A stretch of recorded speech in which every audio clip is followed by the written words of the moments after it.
ఇగో కవర్లల్లా ఇగో 15 కిలోల కవరు ఇగో ఇట్లా మోసపోయినాము. ఇగో రైతులు లోపల ఇగో ఇట్లా పెట్టిర్రు.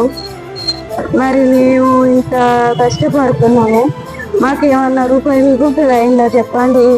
ఇగో గిట్లుంది కథ, ఇగో గిట్లుంది వ్యవహారం. 15 కిలోల కవరుకు 10 కిలోలు ఇగో ఇదే వెళ్ళింది. ఎట్లా అమ్మాలో చెప్పండి మీరే. ఇక రైతులు ఎవరైనా గిట్లే చేస్తారా?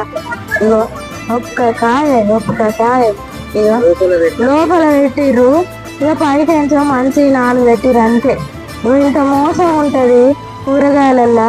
ఇక జనాలకి ఏమో ఎంత వస్తుందో వీళ్ళు అనుకుంటారు, వీళ్ళకి ఎంతో సంపాదించుకుంటారు అనుకుంటారు. కానీ ఇగో ఇది మాత్రం ఎవరికి తెలియదు. ఈ బాధ నేను పడే ఈ బాధ ఇదైతే ఏ రైతన్నా పెడతాడా? ఏ రైతు కన్నా చేతులు వస్తాయా అసలు పెట్టడానికి? ఇట్లుంది మా పరిస్థితి ఇక్కడ.